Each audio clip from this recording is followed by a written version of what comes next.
E aí, será que você está sendo exigente demais? Bom, gente, quando a gente vai ficando mais velha, é muito importante que a gente saiba o que é que a gente precisa das pessoas, das relações, do trabalho, enfim. Afinal, quem não se conhece, não sabe o que quer, qualquer coisa serve. Mas às vezes é difícil a gente ter clareza se a gente está sendo exigente demais ou se a gente está meio que no nosso direito de querer determinada coisa. Vamos esclarecer isso hoje, de uma vez por todas, assim eu espero.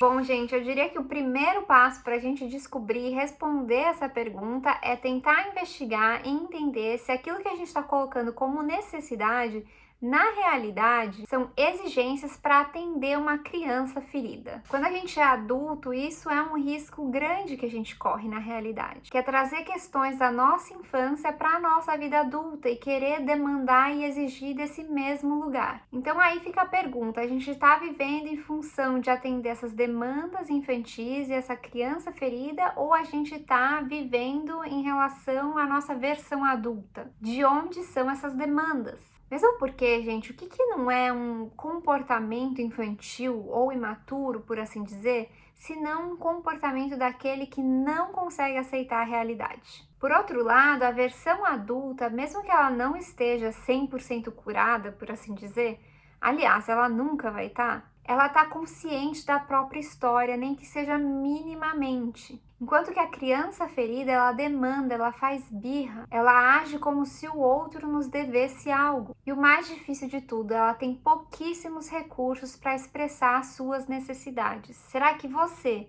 tem poucos ou bons recursos para expressar suas necessidades? Vale destacar, gente, que uma postura de exigência, ela não nos leva longe, ela acaba ferindo a nós e aos outros. A gente acaba numa situação que a gente exige um monte de coisa do outro, mas a gente sempre acaba de mãos vazias. Sabe por quê? Porque o essencial nunca vai ser atendido. E as nossas necessidades, de fato, ficam sem ser vistas. E eu diria que é por isso que a pessoa na postura de exigência, ela tá sempre insatisfeita, ela vira como que um cachorro correndo atrás do rabo, mas ela demanda um monte de coisa quando o essencial e as necessidades ficam de lado. É como se fosse um montão de distração da nossa criança ferida, chamando a nossa atenção e fazendo com que a gente demande isso do outro, quando o que a gente realmente precisa lá dentro passa despercebido. E por passar despercebido, a gente não consegue comunicar para o outro, nem colocar os limites nas nossas relações. Ok, mas o que é exigência de fato? Mais uma vez, quando a gente está na exigência, nada nunca vai satisfazer. Nada nunca vai ser bom o suficiente. As coisas nunca estão ou ficam boas. Vai ser sempre algo que a gente se emburra, que a gente se dói, porque a gente acha que o outro já deveria saber, que o outro deveria ter bola de cristal.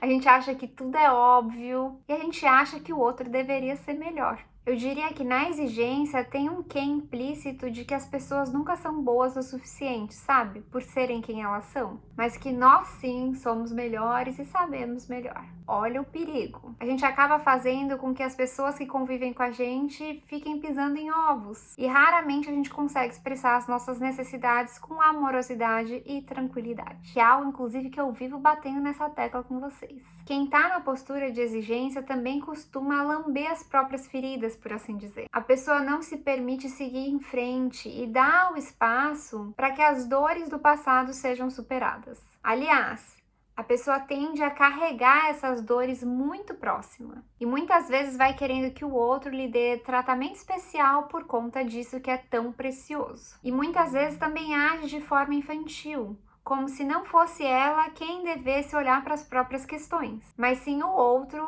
que deveria atendê-las e satisfazê-las. Por outro lado, quando o outro atende, costuma tratar o ato como se a pessoa não fizesse mais que obrigação. Não consegue nem desfrutar daquilo, não consegue se sentir em paz com aquilo. Vai sempre achar que tinha que ser mais, que tá atrasado, que não é bom o suficiente. E a pessoa que exige, gente, ela costuma se colocar num pedestal acima das outras. A postura de exigência, ela não gera conexão, assim como o drama e a reatividade, mas ela gera, na realidade, afastamento. Não cria empatia. Não é incomum que a exigência venha acompanhada de drama. E aí vem com toda aquela intenção de fazer o outro, muitas vezes, se sentir culpado, angustiado, com medo.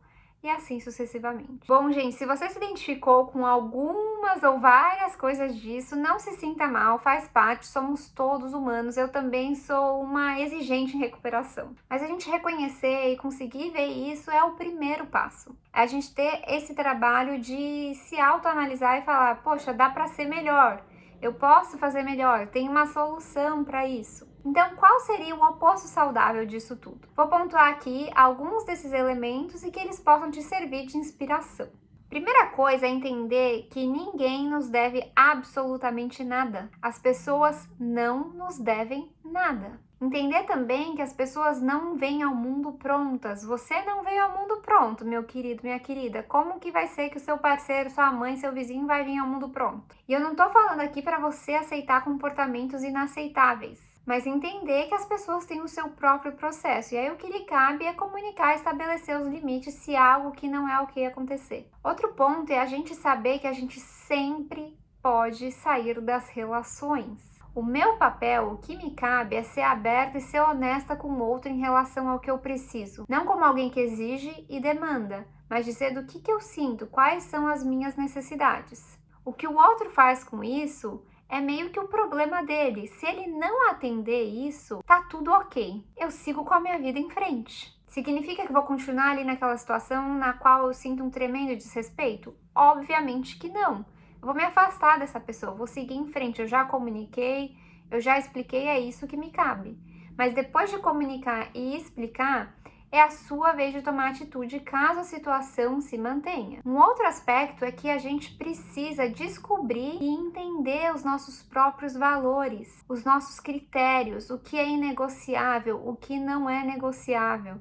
E se você se deparar com alguém que tem uma característica muito forte de algo que para você é inegociável, aceitar que não é o seu lugar mudar essa pessoa só para mantê-la na sua vida. Cada um sabe de si. Se isso é inegociável para você, um beijo e tchau. Não tô falando pra gente descartar as pessoas. É fazer isso com respeito, com honra, por quem a pessoa é. Tamanho respeito, inclusive, por quem essa pessoa é, que eu permito que ela continue sendo quem ela é. Mesmo que eu comunique pra ela: olha, fulano, eu gosto muito de você, eu acho que a gente podia estar num relacionamento amoroso, só que você fuma. E fumar pra mim é algo inegociável, por conta de X, Y, Z. Um exemplo aqui para ilustrar. A pessoa que está no oposto saudável da exigência, além de tudo, ela toma responsabilidade pela própria história, pois ela entende que a história é dela e não do outro. Essa pessoa se conecta mais facilmente com o que sente, sem ser por meio do drama, mesmo porque drama não é sentir, e sabe comunicar isso ao outro sem ter a expectativa que o outro a salve, que o outro faça alguma coisa. Eu comunico em honra a mim e em honra à nossa relação. O que o outro fará em relação a isso é problema dele. É o outro que vai dizer. Essa pessoa, ela consegue comunicar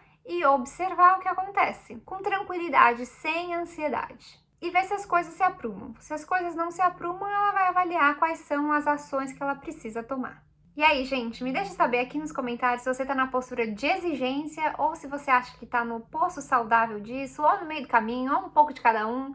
Me conta aqui. Quero te lembrar que eu própria já fui, continuo sendo, na realidade, né, uma exigente em recuperação. Muita coisa melhorou e eu vou te dizer, se eu posso mudar e melhorar, você também pode. Quero te lembrar que a gente melhorar e aprimorar a nossa comunicação e a nossa postura interna, tô sempre batendo nessa tecla, né, gente? São o primeiro passo para a gente conseguir deixar um pouco de lado as exigências e começar a olhar para as nossas necessidades. Postura interna é tudo, gente. A gente não se colocar acima do outro, mas a gente entender que a gente está de igual para igual. E que mesmo que hajam coisas que sejam diferentes, elas não precisam ter juízo de valor de ser melhor ou pior. Recomendo o vídeo aqui no canal sobre como ter conversas difíceis. Lá eu te explico também sobre as reais necessidades que todo ser humano tem. Eu te convido a se inscrever aqui no canal e quem sabe eu te vejo por lá no próximo vídeo. Se cuidem, tchauzinho!